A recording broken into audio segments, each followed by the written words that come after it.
Assalamualaikum warahmatullahi wabarakatuh. Alhamdulillah wassalatu wassalamu ala rasulillah Nabina Muhammadin sallallahu alaihi wasallam wa ala alihi washabihi wa mawala.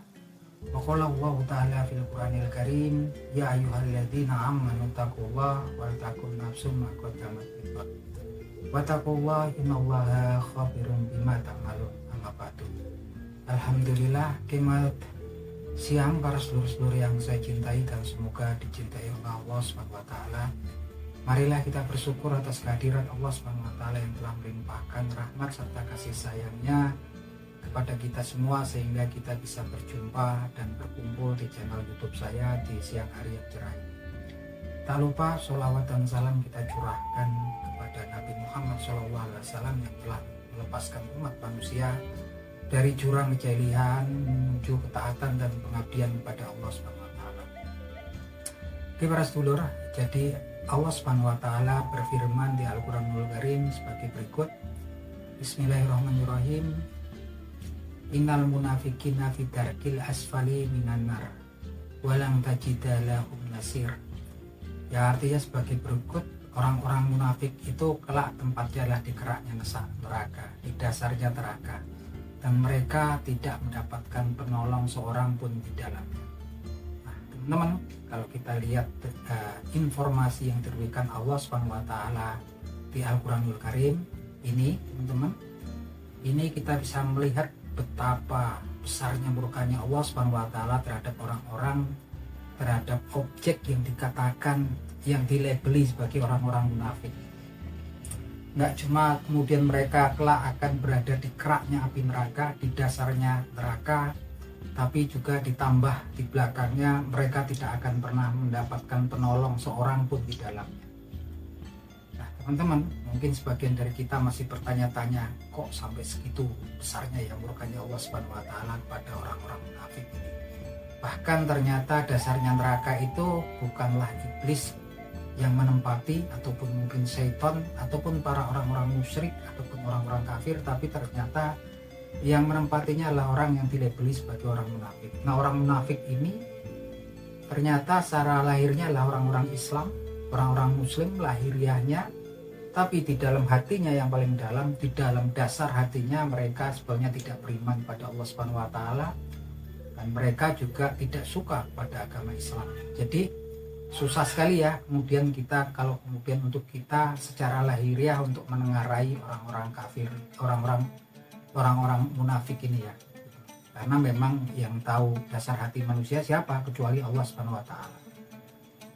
Nah teman-teman, tapi memang kemudian memang orang-orang munafik ini juga memiliki ciri khas ya teman-teman, sekalipun mereka orang muslim, sekalipun mereka orang Islam, sekalipun mereka melakukan ibadah seperti kita, sekalipun mereka juga mengetahui kitabullah atau Al-Quranul Karim, sekalipun mereka mengetahui hadis-hadisnya Nabi Muhammad SAW, tapi pada dasarnya sifat utamanya mereka tidak beriman pada Allah SWT dan tidak suka terhadap Islam.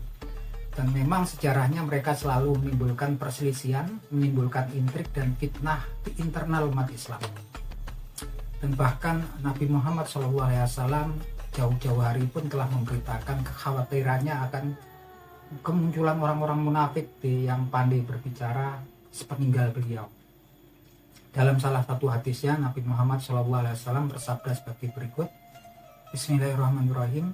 Inna akhwafa ma'akhofu alaikum ba'di kullu munafikin ala mulasan. Yang artinya sebagai berikut. Sesuatu yang aku khawatirkan dan aku takutkan atas kalian sepeninggalku adalah munculnya orang-orang munafik yang kemudian mereka pandai berbicara. Nah ini bahkan Rasulullah SAW pun sudah memberitakan kekhawatiran beliau terhadap umatnya, yaitu munculnya orang-orang munafik yang pandai berbicara. Karena ini orang-orang ini mengerti kitabullah, mereka mengerti hadis-hadisnya Nabi Muhammad SAW, mereka beribadah kepada kita, bahkan mereka juga ada kalanya membangun tempat ibadah seperti kita gitu kan. Dan kita susah untuk menengarai orang-orang munafik karena kemudian memang kemunafikan, penyakit munafik itu ada di dalam hati. Siapa yang tahu kemudian si dasar hati manusia yang paling dalam kecuali Allah SWT. Yang jelas memang sejarahnya memang orang-orang munafik sudah muncul ketika Nabi Muhammad bermukim di kota Madinah pasca beliau hijrah ke Madinah atau di kota Yastrib ya teman-teman. Ini orang munafik ini kerusakannya sangat luar biasa sampai kemudian memfitnah Ibunda Aisyah radhiyallahu anha, istrinya Nabi Muhammad SAW, melakukan perbuatan nggak senonoh sampai kemudian Allah sampai menurunkan firman-Nya untuk menjelaskan bahwasanya Ibunda Aisyah radhiyallahu anha bersih dari tuduhan tersebut. Bahkan ketika terjadi perang Badar, ketika waktu itu pasukan kaum musyrikin berjumlah 1000 orang hendak mengepung menyerang Madinah atau Yastrib, pada waktu itu kekuatan kaum muslimin waktu itu hanya sekitar 600 orang ya teman-teman, sekitar 600 orang. Dan waktu itu kemudian ada salah seorang kemudian tokoh munafik, gembong munafik di kota Madinah, yaitu Abdullah bin Ubay bin Salul, yang kemudian memprovokasi sebagian pasukan kaum mukminin, sehingga hampir sekitar 300 pasukan kaum mukminin yang memang sudah sedikit itu kemudian mundur ya, balik ke kota Madinah. Ketika itu Nabi Muhammad sedang mempersiapkan berjaga-jaga di sekitaran kota Madinah. 300-nya karena dipengaruhi orang munafik mundur teman-teman. Ini yang sangat luar biasa ya teman-teman. Walaupun kemudian Allah SWT menganugerahkan, mengirimkan para malaikatnya untuk membantu Rasulullah SAW dalam perang Badar ini, sehingga sekalipun jumlahnya waktu itu cuma 300, bisa mengalahkan kemudian 1000 lebih pasukan kaum musyrikin dari kota Mekah. Berlanjut ketika Nabi Muhammad SAW kemudian wafat pun, orang-orang munafik ini luar biasa fitnahnya, sampai kemudian ada tokoh munafik, yaitu yang seorang Yahudi dari kota Sana'a Yaman yang masuk Islam. Ia bernama Abdullah bin Sabah ya. Abdullah bin Sabah ini kemudian memang memfitnah banyak. Pada waktu itu fitnahnya adalah kemudian menyatakan bahwasanya Khalifah Utsman bin Affan radhiyallahu anhu yang memimpin tampuk pemerintahan waktu itu juga difitnah melakukan kalau sekarang kayak KKN atau nepotisme ya, sehingga dia bisa menggerakkan internal umat Islam, menimbulkan kebencian di internal umat Islam, sampai kemudian mereka berhasil kemudian mengepung kota Madinah, mengepung kediamannya Khalifah Utsman bin Affan radhiyallahu anhu, sampai kemudian berakhir dengan wafatnya Khalifah Utsman bin Affan radhiyallahu anhu dan istrinya ya teman. Ini sangat tragis sekali ya. Dan pada waktu itu ketika Ibunda Aisyah radhiyallahu anha sedang di Mekah gitu kan, mendengar hal tersebut, beliau kemudian pulang ya. Lagi-lagi orang munafik bekerja cepat, dia menghasut para pengikutnya Khalifah Ali bin Abi Thalib radhiyallahu anhu pada saat itu untuk kemudian mencegat ya Ibunda Aisyah radhiyallahu anha, yang memang pulang sebetulnya dia akan menuntut hukuman kisos bagi orang-orang yang telah menyebabkan meninggalnya Khalifah Utsman bin Affan radhiyallahu anhu beserta istrinya. Dan hampir saja Ibunda Aisyah radhiyallahu anha celaka ya, karena memang kemudian dicegat oleh para pengikutnya Khalifah Ali bin Abi Thalib, sampai kemudian terjadi pertempuran yang kemudian pertempuran itu dinamakan Perang Jamal. Tapi alhamdulillah kemudian Ibunda Aisyah radhiyallahu anha selamat ya teman-teman.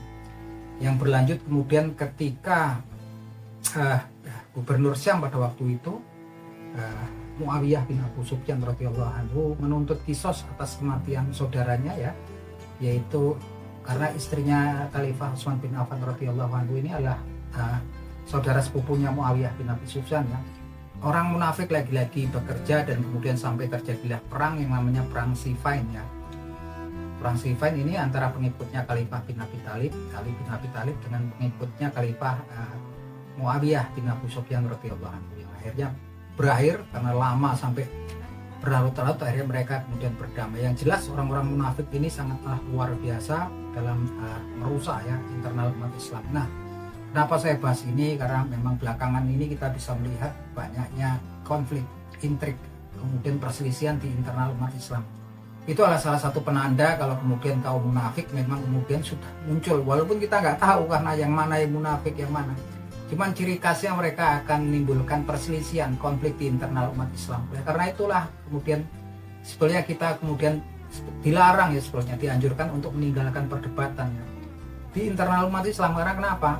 Bahkan Rasulullah SAW pun menjanjikan sebuah rumah di pinggiran surga bagi siapapun yang rela mau meninggalkan debat sekalipun mereka di pihak yang benar.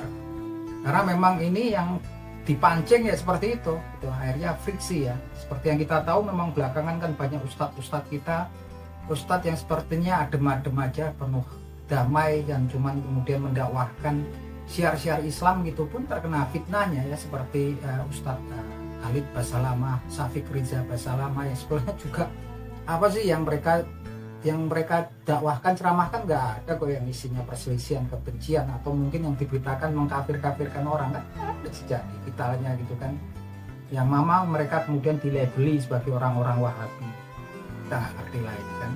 Tapi alhamdulillah gitu kan, sampai di Al-Quranul Karim dikatakan mereka itu sebetulnya ingin memadamkan cahayanya Allah Subhanahu wa taala. Yuriduna ayutfi'u nurallahu bi afwahihim. Orang-orang munafik itu hendak memadamkan cahayanya Allah Subhanahu wa taala dengan lisan mereka.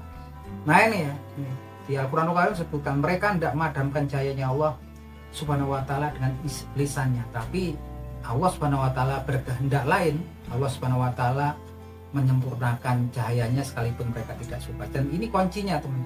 Di Al-Quranul Karim Allah Subhanahu wa taala telah memberitakan bahwa sebenarnya orang-orang munafik itu memang berkehendak untuk memadamkan cahayanya Allah Subhanahu wa taala dengan lisan mereka. Fisik ini dari internal ya gitu kan.